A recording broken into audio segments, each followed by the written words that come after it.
I don't know what that was. It wasn't what I intended it to be. So, you know. No, I'm just trying to sit here and think of something funny. That's literally what I've been doing. You know what definitely wasn't what I think any of us intended it to be? 2011. Yep, there you go. Good Lord. It's really hard to think of funny things when thinking about the year-end Hot 100 from 2011. It was a dumpster fire. It's a thing that made me sad, almost as sad as the beginning of the Fairly KickAss podcast.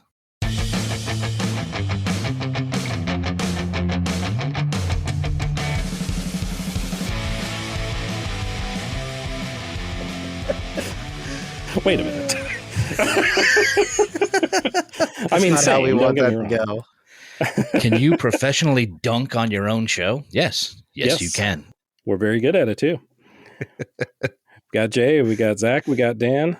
It's part of our brand. You have to brand in this podcast environment, in this business of ours, where we make zeros of dollars. Hang on, I think I got it written down. Here's our brand. Aim low. Truer words have never been spoken, my friend. That's on the stationery y'all sent me. Oh, no, that was just a reminder. Never mind. I lost the ball on that one. Seriously, 2011 has me messed up. I can't do it. brain parts no worky. This has discombobulated each of us in our own special ways. Let me start on that one. Maybe I can take that a little bit, because when we go into stuff like this, especially on years where we think back and go, oh, there were some real stinkers. I do remember these, because this wasn't that long ago in our brain. Don't tell me how long ago it's been. I don't want to really know. But I like to come into this idea with like, okay, you know what? Sure, there's going to be stuff I know it's going to hit the bottom because I know it was bad. I remember it was bad. I remember hating it then. I'll probably hate it now.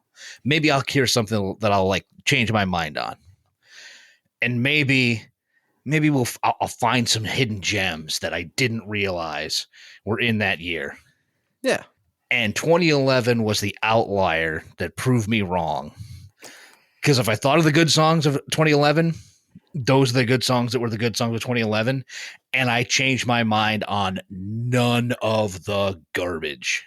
Yeah, I'm in the same boat, because like what I thought of when we said, okay, we're doing 2011, like there's a list of songs in my head that I know are going to be on my like up list, and one or two that I knew were going to be on the bottom. But what I didn't realize was just how hard it was going to be to listen back to this list. This was, and I'm not exaggerating, we've had some stinker years doing this. I agree with you, but this one was the single hardest re-rack that I've done. Like, I don't know if you guys would agree with that. This was the hardest for me.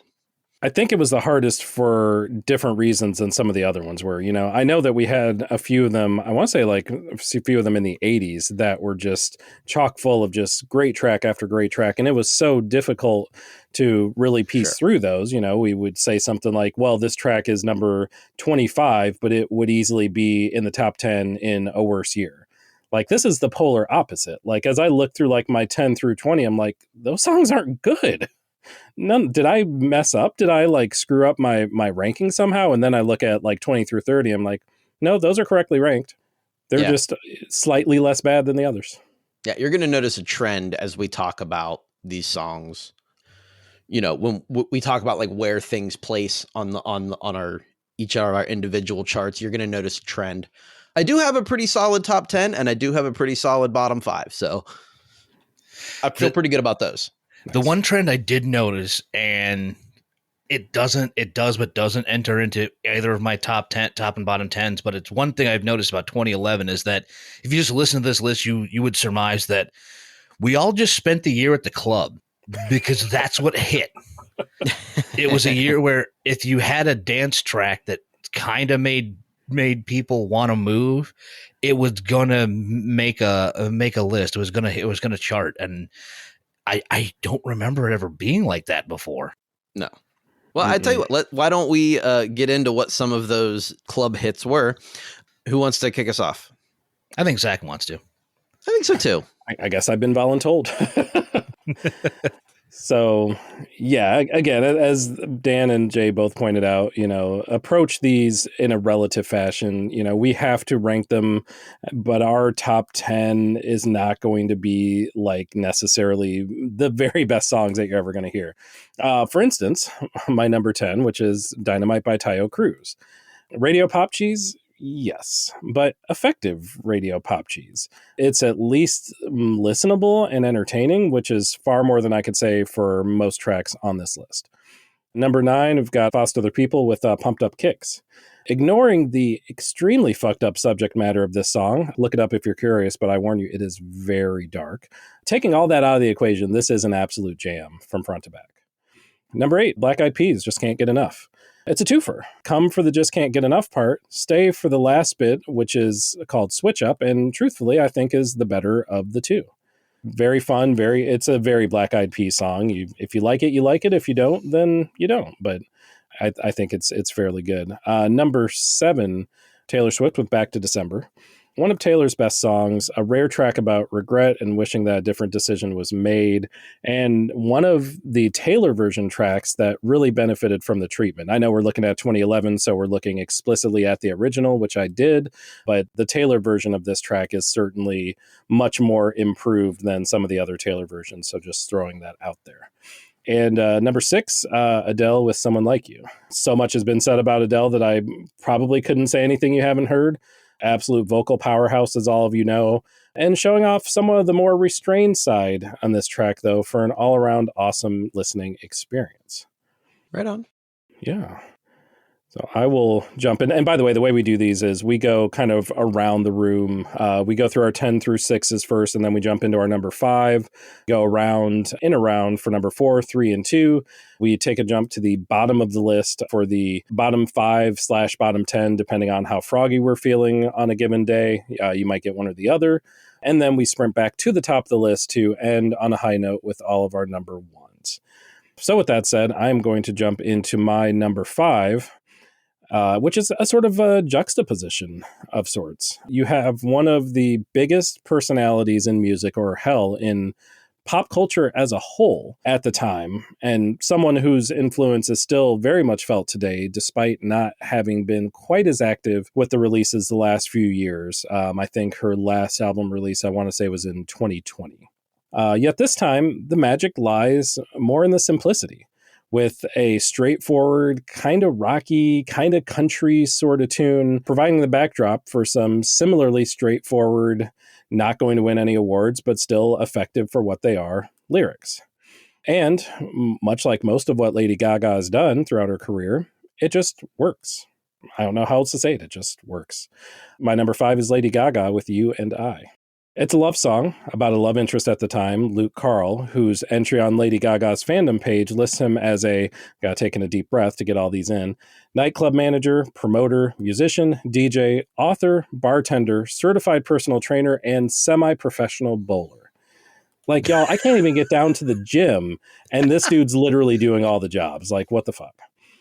I love the last one because that's the one that just you're playing the game. One of these things isn't the other.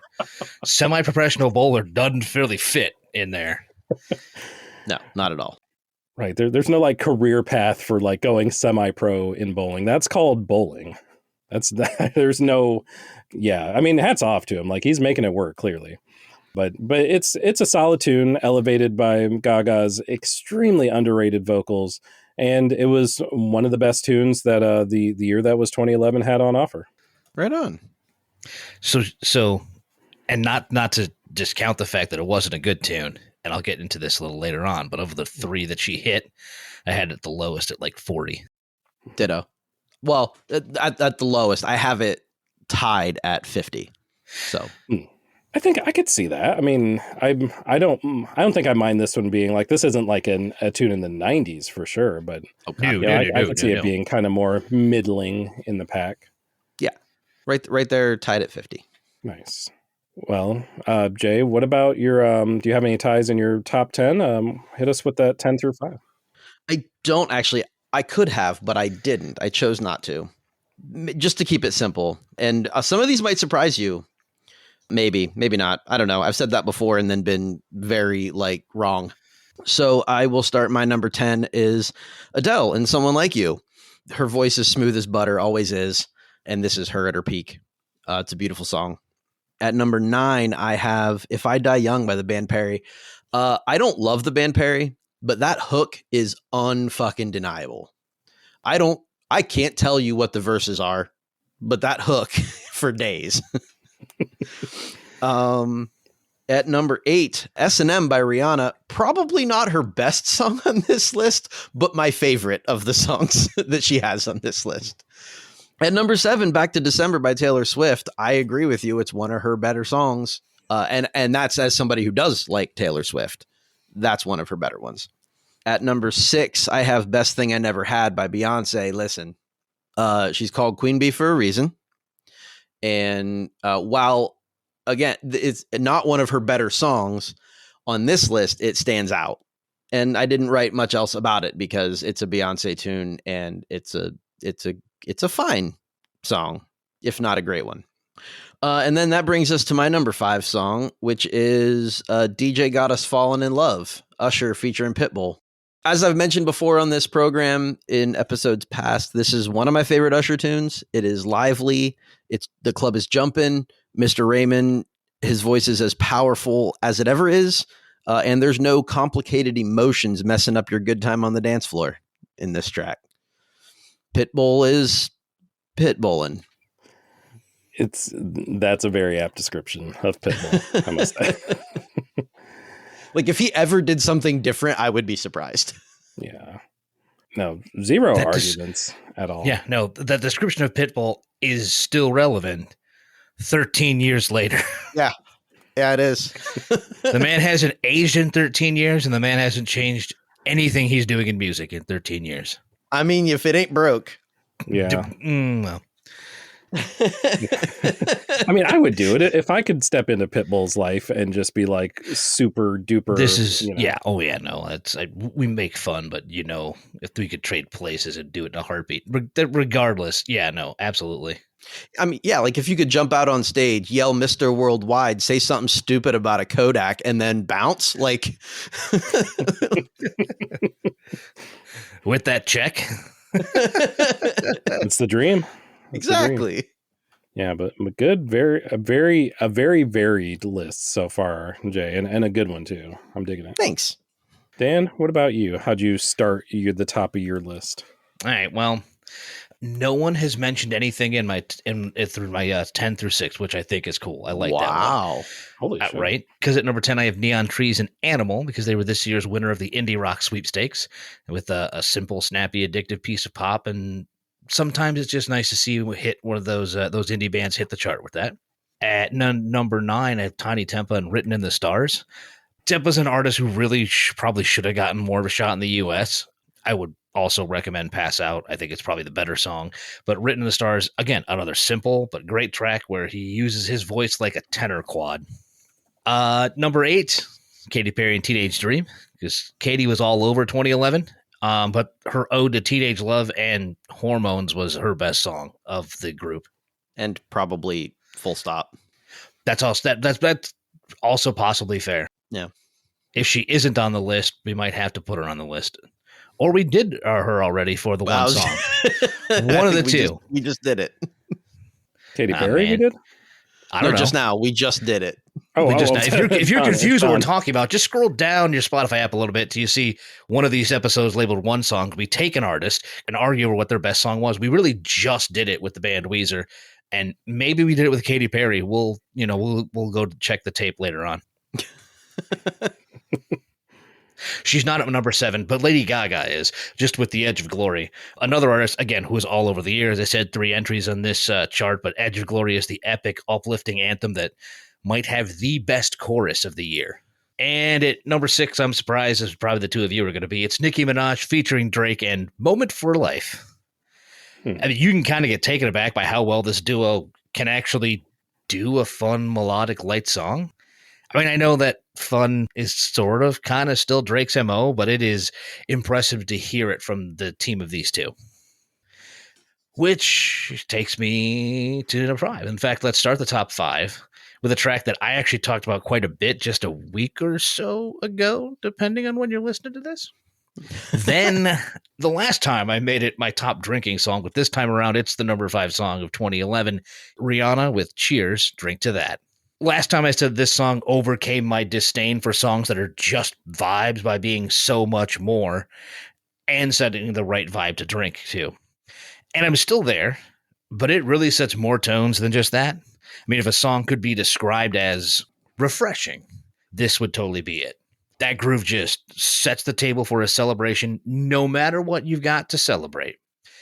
And it manages to do all of that, despite using an Avril Lavigne sample at its core. Yeah, that's pretty impressive. When you can overcome a decision like that to create something so good, you definitely deserve the kudos. Yeah, admittedly, that was one that I didn't want to put in my top 5 or in my top 10, partially because I didn't want a lot of overlap with artists. I guess that's kind of a spoiler alert. And partially, Dan, because I knew that was certainly kind of your bag from the top 5 drinking songs thing, and I didn't want to step on your thunder. But it is a great jam. And honestly, I didn't intend it to do that. Like, I didn't intend this song to be that there, but because, again, it's just how I put these lists together. I had no ties in the top 10, which was very rare for me. So it's just where the numbers fell out. Well, I will say that from your list, 2 of them I have tied at 20 and 3 of them I have tied at 50. You may have noticed that I did a thing. Okay. Yes. I think I see what you did there. Did you? I didn't. Well, okay. Up top and up bottom, there weren't a whole lot of ties, but the middle was there are very big chunks of the middle of this chart that kind of sat together, because another of the themes I think you could put out before I hand it right back to Zach to start us with his number 4 and see whether or not you agree with me. But the year could also be described as mid. Super sure. mid. Mid is peak mid, bro. Peak mid. Sure. As middle of the road as the 2010s would get. Mm-hmm. Maybe, because I don't know how many of these years we've actually done in a re-rack. Yikes. We might be setting ourselves up for failure. Might suck. Oh, God. What have we done? Oh, man. So I'll jump into my number 4, and I'll probably skip some of my notes on it just because, Jay, you've already spoken about it. Even in your honorable or in your 10 through 6, I think you covered the track really, really well. And that's If I Die Young by the band Perry. I noted that Kimberly's soft vocals accent the track perfectly with minimal production besides. It's nuanced, it's airy, and it comes with a light dusting of feels on top too. And it also has a pretty solid music video, which is something nowadays, absolutely, and even back in 2011, that I could very, very much appreciate. Yeah, I'm here for that one. I didn't have that one tied at 50. That one was my number 9. Nice.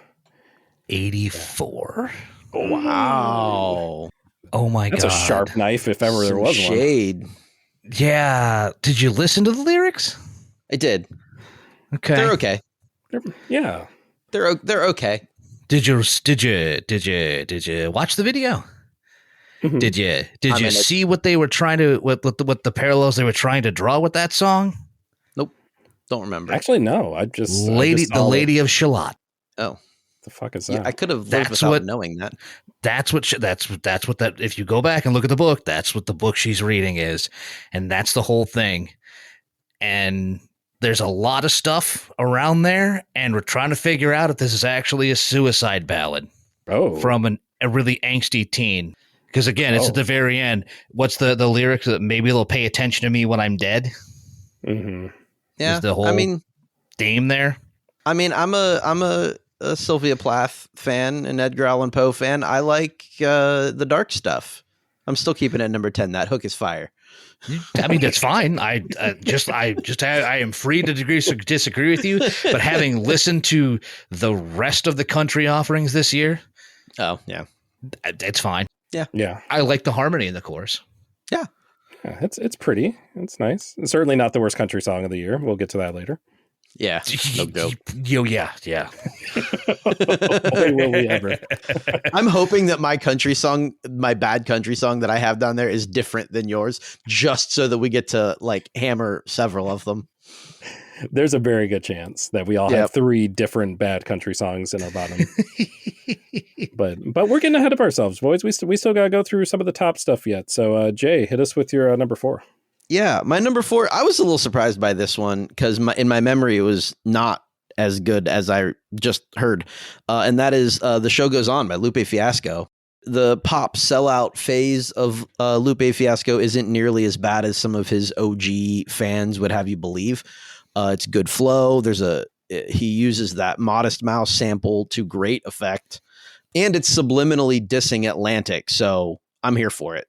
I feel like I'm unfairly biased here because I cannot stand Float On. So this track was already going to peak at like 70 and it dropped to 81 on the merits of the lyrics. That's fair. But that's me. That's just me. No, but just because I'm curious, is it just that sample because I have plenty of songs where I'm like, I can't get past this one thing. Yeah. Exactly. Yeah. Like the lyrics aren't anything terrible. They're fine. They're very 2011, in a lot of ways. But yeah, I couldn't give it its proper due without having that sample behind it just blaring in my ear for 3 minutes or whatever it was. And that's fair. Like if you don't like the song that's being sampled, it's very hard to like the song. I agreed. I like Modest Mouse. I like that song. And I think Lupe did it well. And I would add that if he sampled the other Float On by the Floaters, he'd probably come up with a fire track too. I'm sure. Ooh. Yeah. That one's free, Lupe. That one's free. I mean, come on. You just got to make your free throws. Well, I think Dan is about to step up to the line here and sink his number 4.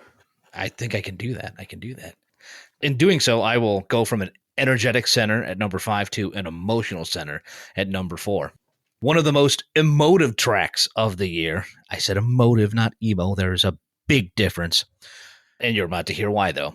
The second single from her second album, 21, this lovelorn plea to an ex, co-written by the guy from Semisonic, was a career-making single for Adele, Someone Like You. And first, please wrap your head around that idea, that the pen that produced Closing Time had a hand in Someone Like You. And then go ahead and look it up because, in fact, Dan Wilson has had a prolific output as a writer and producer. But you know what? That's another show, to coin a phrase. This, however, is a song that it sounds amazing as the backing track builds throughout the song.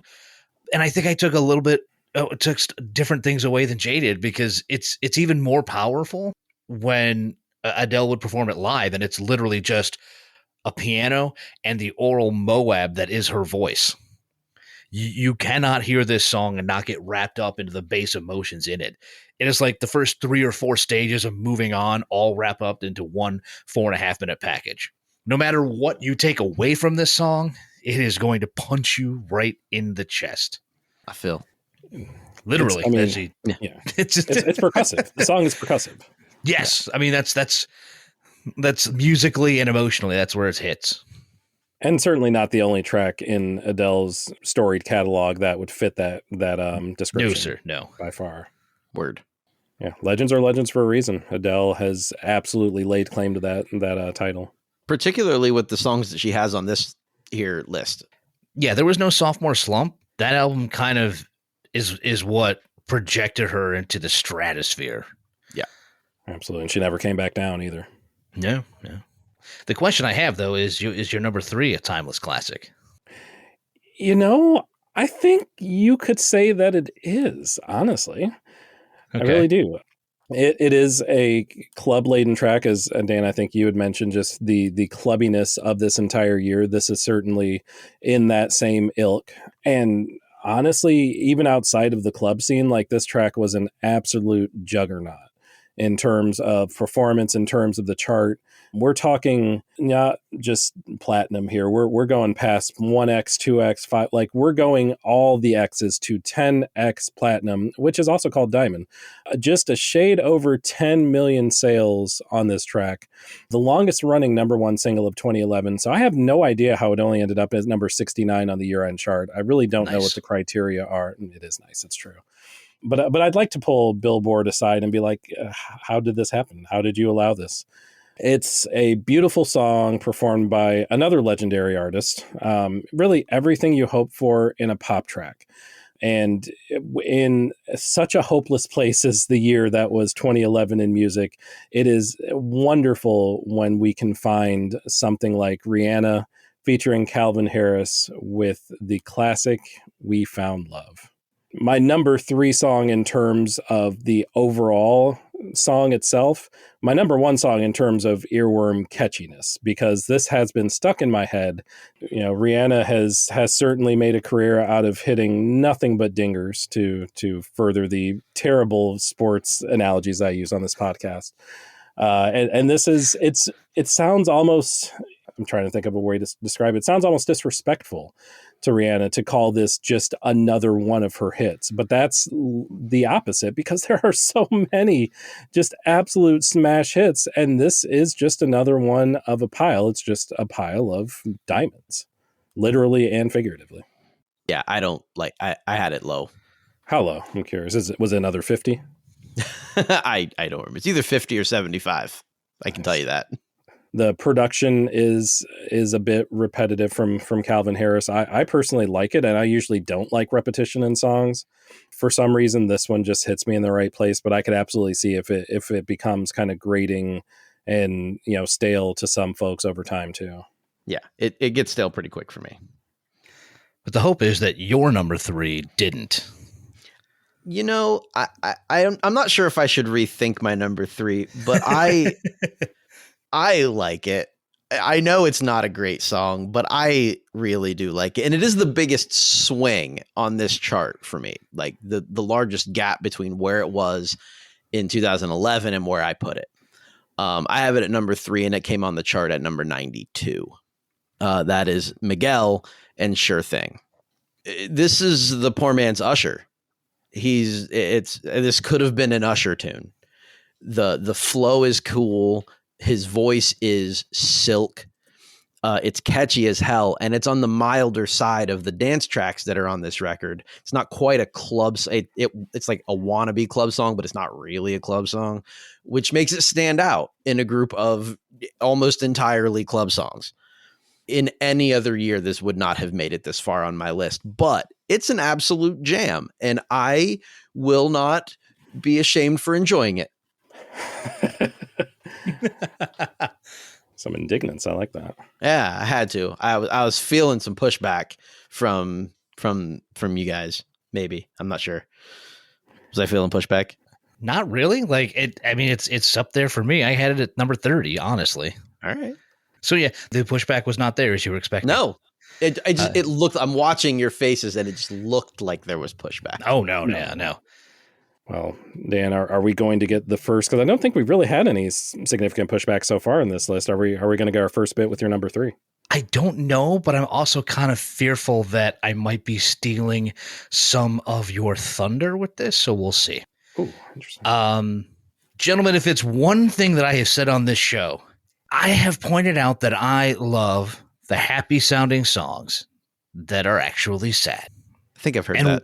One of the best examples of the decade I have up next. I'm actually going to quote the review from Dick Shorts in describing it. Wow. Right? But I will give whoever wrote this one credit. Quote, "It's beyond happy, cathartic. It could be the new Sesame Street theme. It could play at a wedding and your grandmother would hobble to it." End quote. But the reality of the lyrics is definitely not what you want at your wedding. That would be more like playing Friends in Low Places if CeeLo Green rolled through with the third best song of 2011, Fuck You. I mean, how better than to use a Motown framework to tell an ex to go pound sand? It's a story as old as time, as CeeLo is spurned by a partner for the bigger car, bigger house, bigger wallet, etc., etc., etc. But there is charm in this song, even with as direct as it is in message and in language. Mostly carried by the charisma of the artist, sure. When you can bring a sense of humor into a song like this, when you can bring a sense of playfulness into a song like this, you have all the makings of a classic. And that is exactly what Fuck You has become. I didn't mean to say it that intent too, like fuck you. Like, no, it's not supposed to be that. It is, but it isn't when you think of the song. Yeah. Yeah, it's kind of like the goodbye. Like you've made your choice and that's fine, but fuck you, I'm moving on. I'm going over here. It still sucks. It still hurts. I still have that pain in my chest, but I'm ready to do the next thing. I'm ready to forget about you. Ooh, I really hate your ass right now. Yes. And that's another point too. This song is called "Fuck You." This song is not called "Forget You." We don't do the censorship bullshit around here. More to come on that. Oh boy. I like what I've stirred up here, and I will make my second point after. And I don't really have a second point, just a quick statement that I was pretty sure I would have to say and then duck. Oh, okay. Well, we'll do that here in a bit then, I suppose. Hell yeah. Yeah, to be continued. All right. Well, so in the meantime, we need to hear Zach drop a number 2. Actually, something I'm very good I don't think I need to hear that, actually. At number 2, how do you come back from that segue? Nope, you don't. Just say things. At number 2, this is a song that I totally forgot about, and I'm going to spoil exactly what it is, but you'll know in 20 seconds anyway, so who cares? I totally forgot this song existed prior to our one-song episode on Usher. I feel like we're plugging our previous episodes a lot. This episode, I feel like that's what we should be doing, so I'm really happy that we're doing it. I mean, at least once a show, right? At least. But go check out that episode. We talked about all of Usher's entire catalog and the very best song in that catalog. And this was admittedly not my choice for the Usher one song, but had I remembered that it existed before, going through that exercise, it might have scored a little bit higher than it did. It's a dancey, upbeat club anthem, and it just might be the zenith of that very category in a year that is bursting at the seams with those types of songs. As was mentioned previously in this episode, it is DJ Got Us Falling in Love. I won't say too much more about it, except just to echo what was already mentioned, that it has a sort of almost like wholesomeness to it. There's still a very sexy element to it. This is USHER after all. But it's wrapped up in a more playful vibe, a more fun vibe. If clubs as a whole were more like this track specifically, I would have considered going more often than once in my entire life, which was a very, very miserable experience. Probably made more miserable by the fact that this track never played even once. It sounds like I might be demeaning it, but if you want to sum it up with the term bouncy, I think it would work here. It's definitely 100%. Bouncy. 100%. Totally. Like, I think using a word like jaunty is too far. But it's bouncy. Yeah, because I hear jaunty, I think of penny farthings, and that's not the vibe that we're exactly. That's a different list altogether. Right. Penny for your thoughts, governor. Then how about a smile?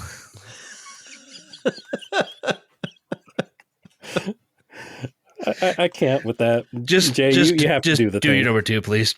Yeah. Oh man.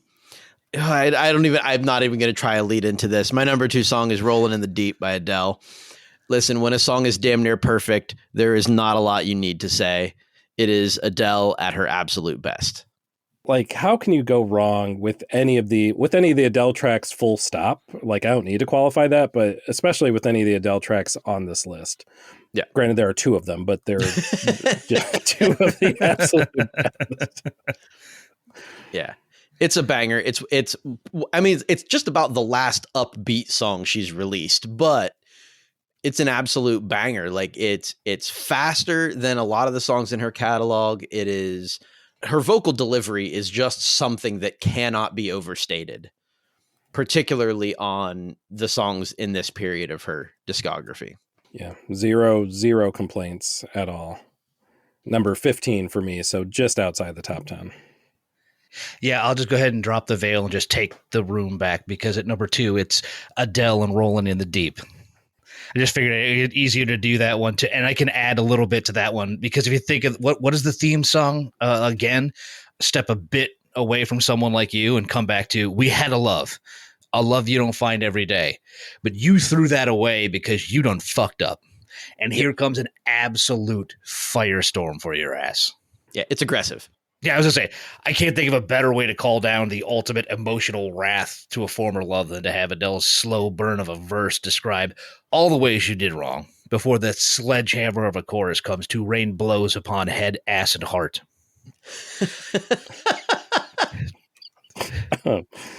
That is a description for sure.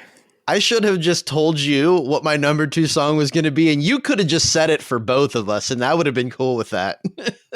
Is it just the visual of someone raining blows upon head, ass, and heart? Yes, that's the one. That's the one. Okay. That's fair. I mean, Adele, look. Here, I thought I could hold it together. The artist herself described it as a dark, bluesy gospel disco tune, and yes. Yes. 100%. And as much as I hate to keep using the term, to be fair, Zach, you started, but we do have another timeless classic on our hands. Yeah.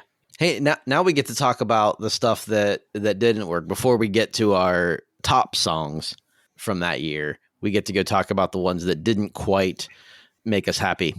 So can I start before we figure out, and we'll go in this, but can I start real quick? Mm-hmm. I guess. With a disqualification? Okay. Of course. There is one track that I just did not rate, and hence I actually only really have a top 99 list. Okay. But I did it completely out of spite, if that helps. Nice. I completely and immediately disqualified Wiz Khalifa and Black and Yellow as soon as I saw it on this list. It is just impossible for me to honestly rate this as a song, since it comes with a baggage of being glommed onto by all of Pittsburgh's sports teams. And since we all know that those are the worst clubs to support this side of that team up north, I can't drop that bias. So I just decided to abstain. Totally fair. It's not Wiz's fault at all, actually. Not what he didn't write. He didn't write an anthem for Pittsburgh, but they just stole it. So fuck them. Fuck them indeed. Fuck them indeed. Number 11. I'm so sorry. I have it tied at 50. Please. Oh my God, I need this fit. I can't wait. This might be like if we do a bonus podcast of this and it's just you reading your 50 list. Yes, I'm here for this. Cool. So Zach, let's start with you then. What did you put at your 96 through, and then let's hear your number 100. Well, you know it's not Black and Yellow. At least it's I do unnaturally enjoy that song. I feel like I'm probably one of the few outside the state of Pennsylvania that do. But here we are. But some songs that I didn't like as much as Black and Yellow, starting with number 96 and Bruno Mars and the Lazy Song. I'm glad that Bruno named this track as he did, because he's absolutely right. This song is capital L lazy.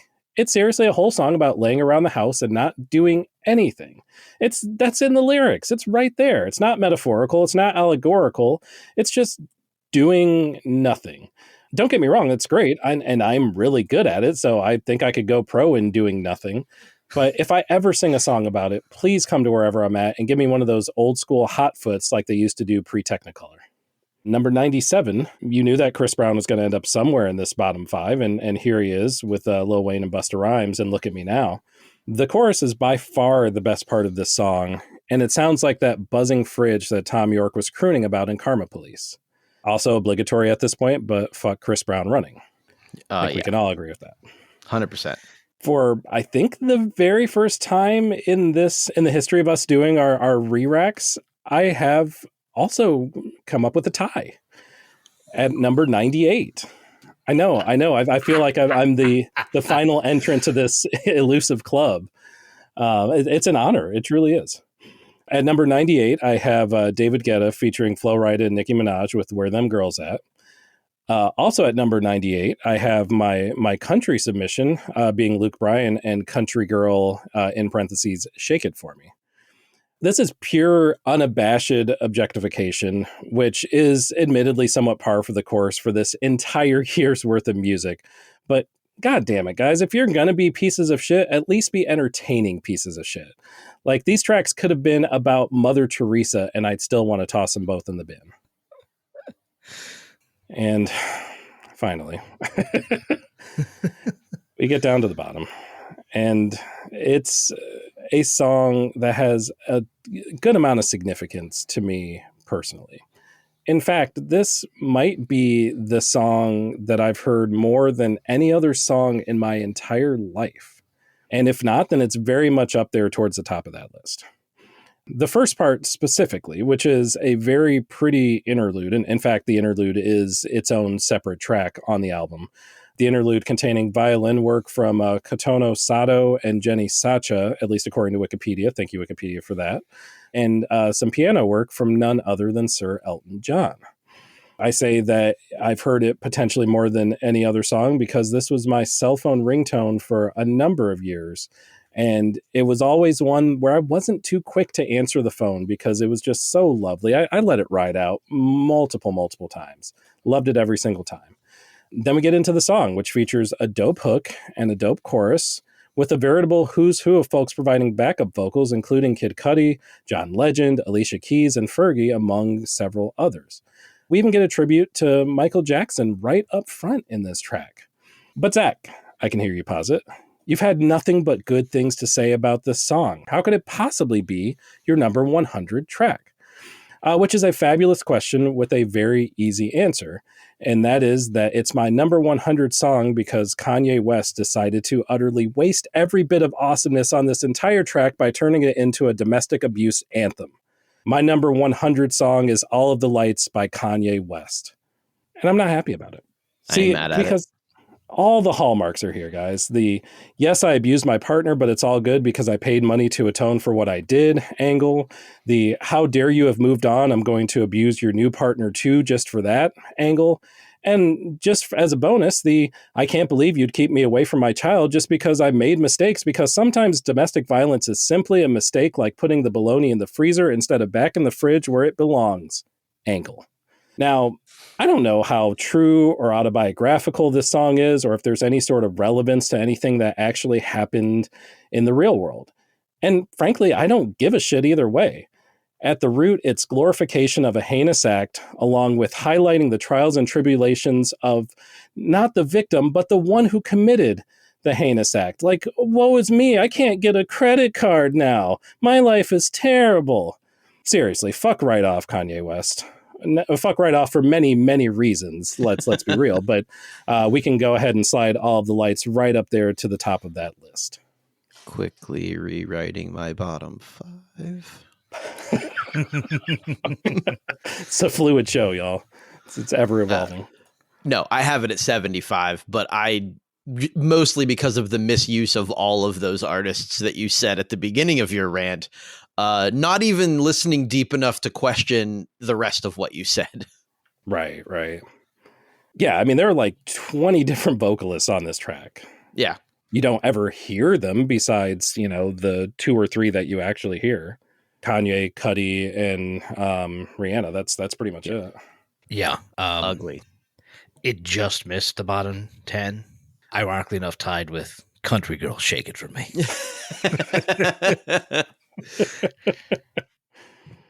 Yeah, despite that scathing diatribe there, Luke Bryan, you are not off the hook.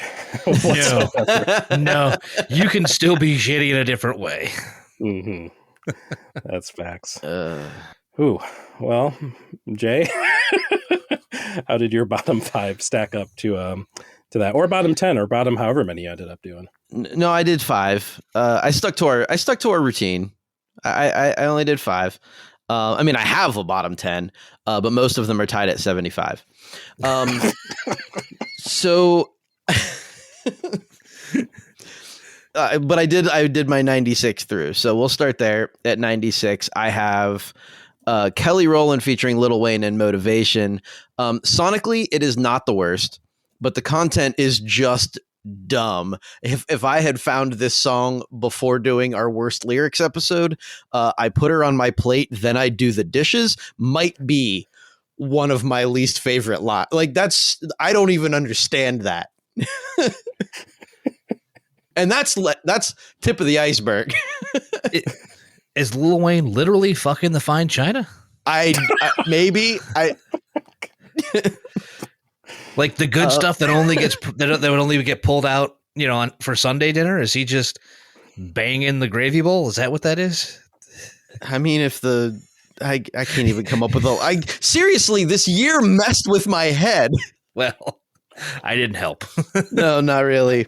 At number 97, this is the one that the year actually got right. I didn't move it at all. Sorry, Dan, but it's Neon Trees and Animal.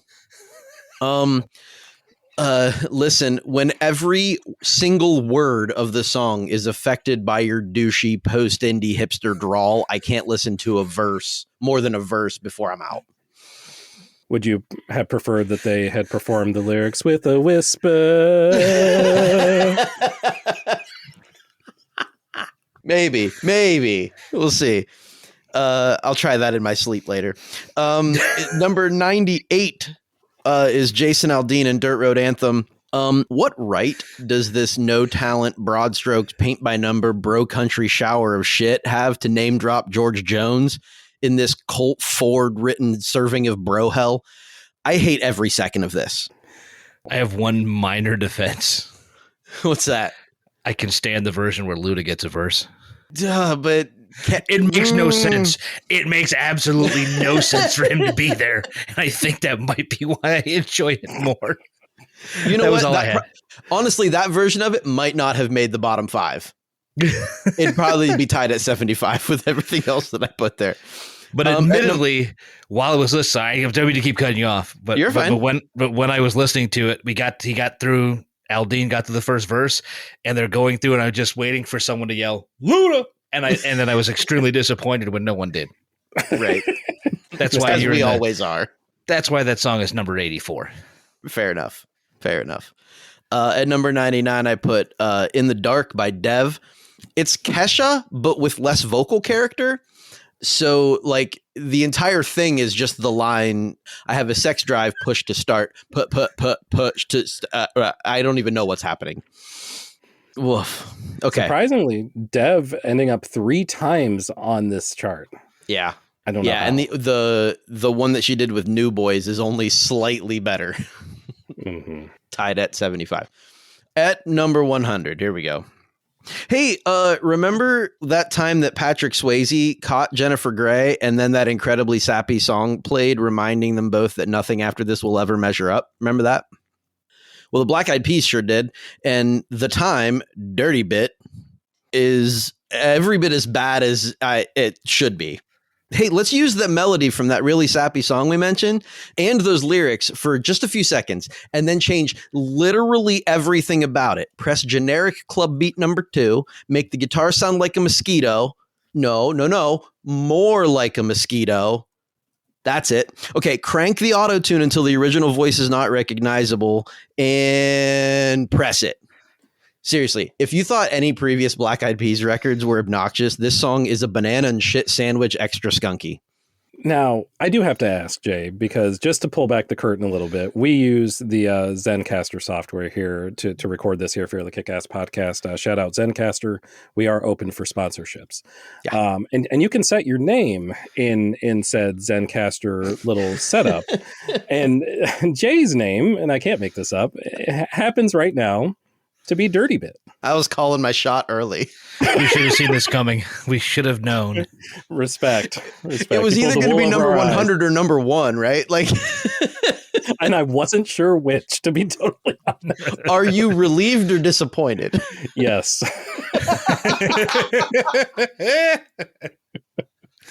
Beauty.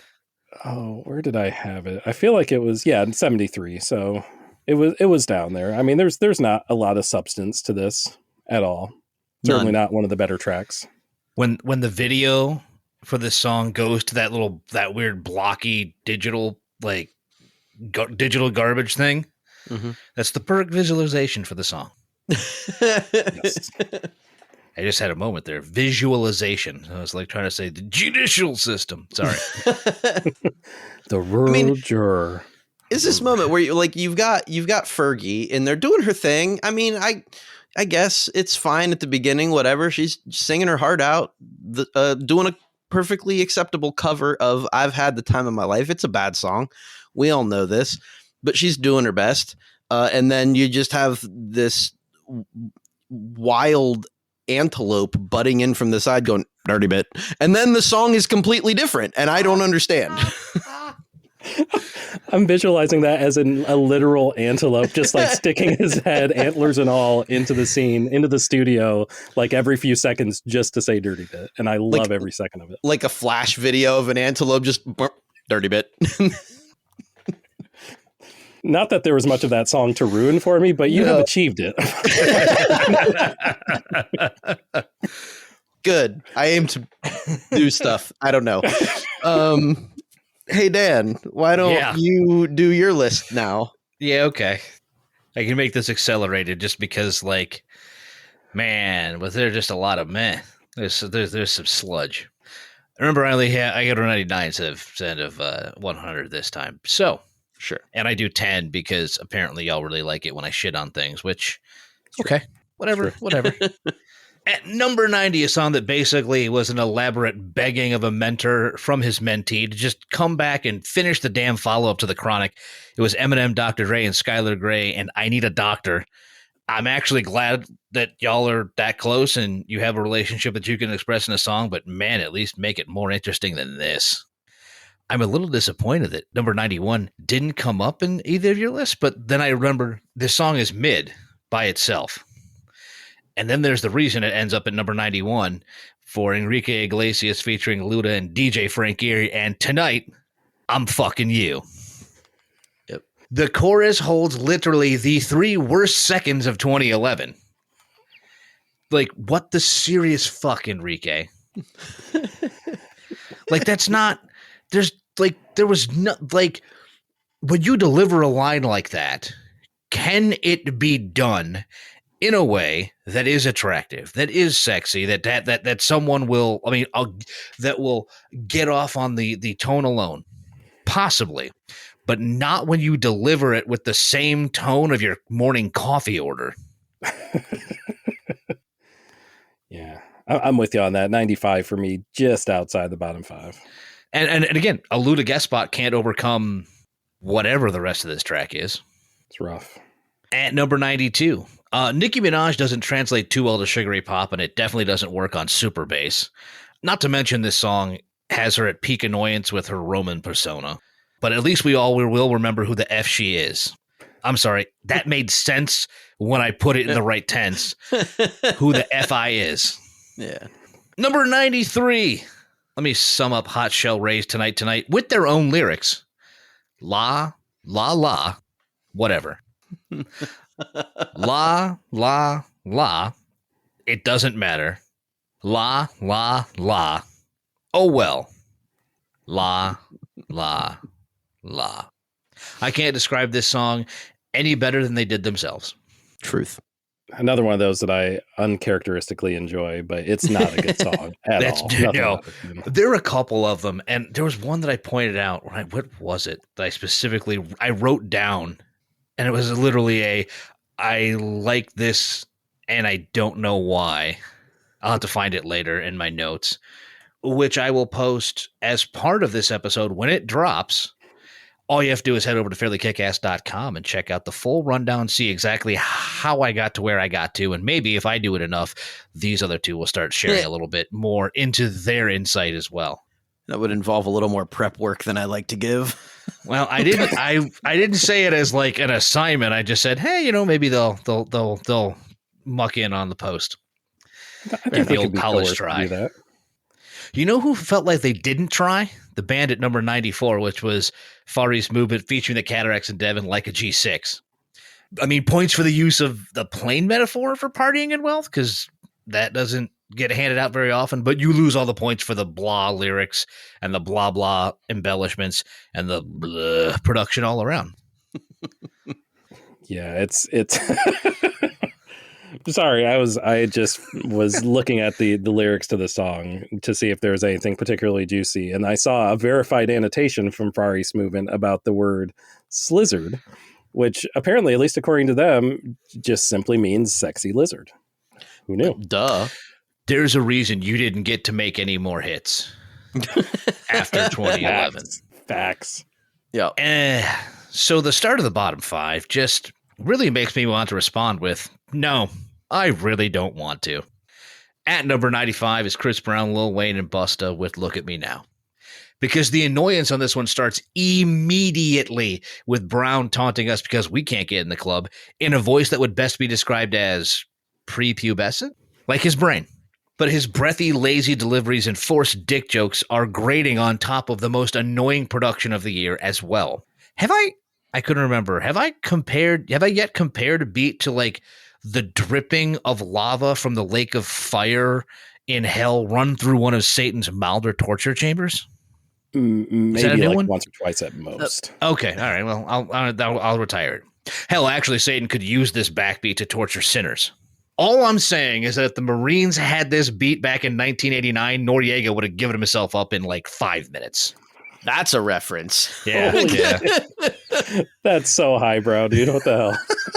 I was gonna, one way or the other, I was gonna force one of those in here. Look, Busta, again, like Luda, Busta can only do so much. Yeah. And actually, the main artist is the main murderer of this track. Yeah. I have it tied at 50. But mostly that is on the back of Busta, because his verse is fire and everything else can die. Busta is out. He came to the, like, Chris Brown was Chris Brown. Lil Wayne actually was awake that day, but Busta was like, was like, I'm gonna save this track, and he brought the A+++ game. Yeah, and it's nothing on him that he is unfortunately associated with this song. Truth. He's just the fixer. Well, he tried. He worked his ass off on it. Let me tell you. Let me edit this real quickly at number 96. As I listened to this again, I had to ask myself, has time improved this? Is it possible that maybe the initial reaction wasn't a fair one? And the answer is, when it comes to Black Eyed Peas, the time, no. I'm not even really upset about the sample, because it actually makes a good amount of sense in the context. However, will.i.am's production is like a cheese grater to the gray matter. 2011 was already the year of the MIDI generator, and will.i.am abused his access to it like none other. Hundy P. Yeah. Zero. I mean, obviously, I agree with your assessment. Yeah, no, I knew there wasn't going to be an issue with you there. I figured as much. We move to number 97. Nothing says 2011 more than the gloopy mess of an attempt at a club track that was the New Boys featuring the Cataracts and Dev and Backseat. Could you look at it as like a G6 Part 2? Maybe. But only if you removed every ounce of charm and charisma that song had, and maybe added a guest artist whose vocals would make 2011 Kesha say, damn, maybe you should back off the filters a little bit. There's absolutely nothing hot or sexy or even intriguing about this attempted hookup anthem. Now, I know that I cannot speak for the entire female species across the board, but I feel pretty confident that the message that, hey, baby, you're good enough to join me in the backseat of my car, is kind of insulting, even uncomfortable. Like the back of a Volkswagen? More uncomfortable in the backseat of a Volkswagen. Thank you for being in the writing room with me. If I'm keeping track, then that's 3 for 3 on dev tracks in your bottom 10. Yeah, which is an impressive output. I don't know that that's ever happened before in the bottom 5 or the bottom 10. So at number 98, I'm still going to read what I wrote, but I will add push to start. Did you not mind the female vocals in the number 97 song? Dev is back to make sure that you hate her work no matter what at 98 with In the Dark. This is Backseat and or like a G6, but with a sax line and lazier vocals or lyrics. And vocals. And vocals. True. I guess I jumped out a gun on that one. The only reason it doesn't bottom this list out is that the production side isn't that bad. There's actually some jazzier elements involved. And subject-wise, there is something to be said about a female sexuality empowerment jam. But this ain't it, fam. It's just wrapped up in shrill, blurry vocals that feel phoned in from top to bottom. Written by a 12-year-old. I do not want to push to start. Nope. I want to put a boot on that vehicle, actually. Yeah, apologies to you, Dan. I don't know why I thought that you had actually already mentioned the third dev track. I guess I just somehow knew in the dark, deep recesses of my brain that it was coming. No. Jay did. That's why I started with push just to start. Okay. That's right. Yeah. Yeah. No love for Dev in the bottom. No love for Dev. There's good reason for that. No. And finally, number 99. The Nintendo.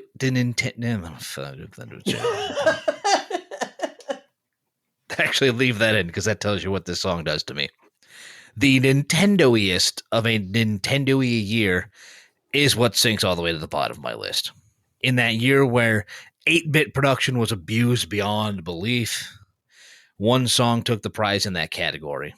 Thankfully, she no longer falls into all the garbage stereotypes as an artist, but she was damn sure at that peak here.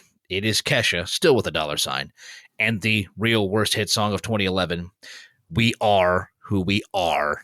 I mean, she wanted positivity. She wanted a self-acceptance anthem, probably, and she got this mush-mouth, gloopy mess of a track that tried to frame off that positivity in the same box as the party vibe of TikTok. If you wanted to swish with something positive, though, you couldn't throw it in the ocean, to use another sports metaphor.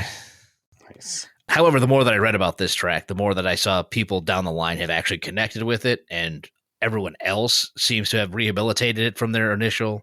So I'll leave it there. There's no point in shitting on someone else's good time that way. Plus, apparently, there's also a protest level in this track that I won't get into, nor will I criticize, because I don't believe if that's the case that I support that. But my brain did not want. I have it tied at number 50. Really? You sure? I checked. Okay. I checked. All right. Very close to me, number 53. I don't think I hated it as much. It was just kind of like a very 50s pop song to me. It was just very blah, very whatever, there wasn't really a lot of fat or lean to be had here. Yeah, I think I appreciate Kesha more in hindsight because of her more recent stuff, but her voice is like a ball peen hammered to the eardrum. Like it is harsh on this track. I think that is a good point. Like there's always going to be subjectivity here, certainly considering, like you said, Kesha's later work, considering what she went through. We had the obligatory fuck Chris Brown earlier. We're going to drop the obligatory fuck Dr. Luke right now. But yeah, it's hard to really just rate a song super objectively. So yeah, I think Kesha as an artist, I certainly appreciate now more than I did, several years back. Yeah, and I agree with you, Dan. This is not a good song. Like, this is not a good song at all. But I will say that her voice has more character than Dev. Yeah, well, that's not saying much. Nope, it's not. See, that's like pointing out the fact that John Calipari and I have won the exact same number of NCAA tournament games tonight. Got him. Get wrecked. Oh man. I was just gonna say that it has more, like it's like it has the paper plate with wax on it has more character than the one that doesn't. Yeah, that's actually a better, more relatable one. I'm kind of in the moment.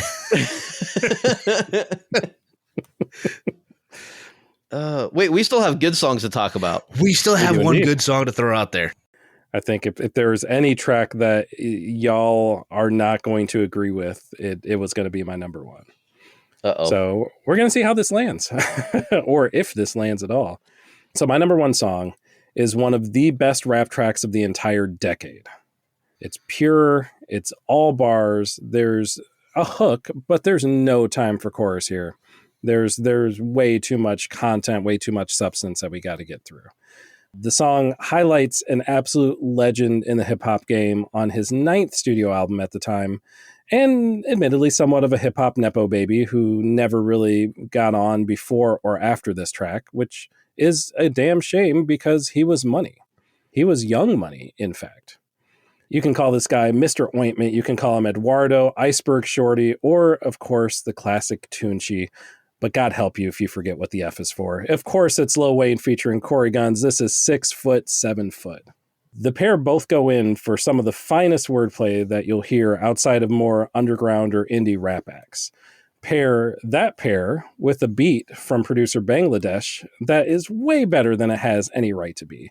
I know that when you mentioned a weird sample earlier on, and this certainly fits that bill, because I'm just picturing, like, did he walk into a studio like, yeah, so check out this beat I made, right, with the Harry Belafonte sample? Pretty fire, right, guys? No, you'd get thrown out of that place like jazz in most cases. But somehow, some way, the beat is aces. It's a decade that gave us bangers like Homies in Paris. I'm paraphrasing that for obvious reasons. Bad and Bougie, Trap Queen, Black Beatles, and just the vast majority of Kendrick Lamar's catalog. And yet 6 foot, 7 foot still belongs in that decade-long conversation. No. Expected response. You expected correct.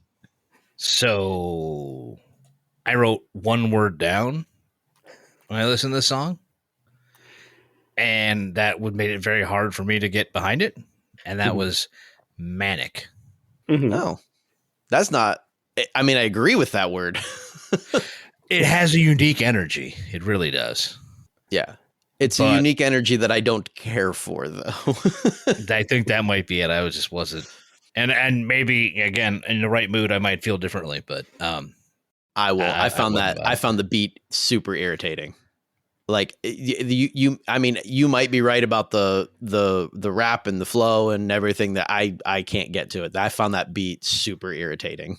I think it's maybe an acquired taste sort of beat. Like, it is very repetitive, and I know pretty much every beat has a large amount of repetition. This one has more than most, certainly. I think it works less as a beat and more as like a blanket, like the foundation of the song. The sample's weird as hell, don't get me wrong. Yeah, it's super weird. It's definitely weird. Maybe I'll listen to it again with fresh ears, knowing that you like it, and see if that improves my opinion of it. But something tells me it's not gonna. I have it tied at 75. I was hoping we could get it at least up to 50, man. I'd feel good about that. Nope. I did have it a tie for as well at 89. Ooh. Yeah, this is, like I said, this was the one that I expected that would not get through as well as I would have hoped. But sometimes you swing on and miss. Well, I mean, it didn't miss for you. That's the thing, right? No, don't let our asshole opinions sway your judgment. That's not how that works. No. Oh, it's playing in my head right now. You ain't swaying nothing. I know it's a problem. It's playing in my head too, and all I can hear is the sample. Bunch. Well, I don't even think they get to bunch. Just 6 foot, 7 foot, 6 foot, 7 foot. Well, I'm listening to Harry Belafonte in my head because it's a little better. Well, Jay, what is a lot better in your eyes and on your list? What's your number one? I can do this real quickly because it's already been talked about. My number one tune is the instant neo soul classic, Fuck You by CeeLo Green. And my potentially unpopular opinion on this is that the edit is better because it flows better rhythmically. Yeah, I'll give you that. Grumble. As I am occasionally a vulgar human being, and I greatly enjoy the sentiment, but Forget is a better lyric in that spot because rhythmically it's better. That actually works well into the thing that I was going to say, which may be a not great opinion, but using the Forget lyric and looking at covers, I don't have to duck because there's no one else in the room with me, but I'm going to anyways. I sneak down underneath the mic and go, the Gwyneth Paltrow version on Glee was pretty good. Ew. Oh, no. We all brought an unpopular opinion to the top slot here. Let's go. I have not had the pleasure, and I am morbidly curious now. I enjoy it, bad taste. but clearly. Yeah, well. Okay, Dan. Okay. Dan, okay. Spot on, Wayne. Spot on. Well, okay, so what did you put at your number one spot then? Well, actually, I can also get this over pretty quick because I like when I have to edit a write-up mid-show because somebody talked about my song and then we talked about it a lot, actually. So I'll just get it out of the way with the best song of 2011 we already brought to the table. It is Lupe Fiasco, and the show goes on. I love it, and there's all there is to say about it. Wow. Interesting. Dan, your and I's lists were nearly in lockstep this time around. Nearly. Aside from aside from the fact that you like Neon Trees for some god-awful reason. But that's okay. Because I like indie power pop and you don't. Yeah, but you also like Lupe Fiasco, and I'm here for that. I do. Yes. So we brought this up. That's why I like when I can go ahead and just kind of delete a whole bunch of stuff and be like, no, we already got this. We got this. But if you want to listen to it again, by all means, go back and do that. For sure. Woo. Yeah. I don't know that I expected any of our 3 lists to go the directions that they did, but I'm glad that they did. I think we had a lot of overlap. Okay. But the weird part was I'm looking up and down the list, and I was listening to, and I'm like, literally, I had no idea how the two of you were also going to take this list. Like, honestly, outside of Adele and CeeLo, I was legitimately not sure what else could even be considered up there. Yeah, it's kind of wild. But most of this list is one song with 3 singers. Yeah. That's a really good way to put it. Yeah, like there was the Lady Ree Katie Taylor person, and then there was Usher, and that was it. Well, I am morbidly curious of what year is going to come the next time we do this whole thing. Oh man, I'm scared. I'm scared, Rosie. So if I remember correctly, I think it's going to be 1985. I'm all right with that. Interesting. Okay, yeah. When next we rack again. Next we rack again. But if y'all listeners would like to rack a little more after this, we have several of these episodes that we've already done. You can check them out on your Spotify device of choice. If you search for Fairly KickAss Billboard, probably that will pull all of them up. Or you could just scroll through the entire list of Fairly KickAss episodes until you find one that you like and maybe pick up a few others along the way. We have tons of different types of episodes to choose from, well over 100, soon to be 200 at some point in the nearest future. We should count those up and maybe do something special for that. Now, I don't know what that would entail, but we should do something with that. For number 200? Yeah. Yeah, because we totally missed 100. There's no question. Oh, we blew right past that one. I didn't think we'd ever get to syndication, and I still am kind of shocked that we're here. Us and the Big Bang Theory, man. We just got to get that Jim Parsons money. Then we're in a good place. And can't wait for that green envelope with a 12-cent check. Hey, a few of those and you got a McDonald's meal. Damn straight. But listeners, if you're in a good place, good enough to look up some social media accounts, you should do that for us right this minute, or whenever it's convenient for you.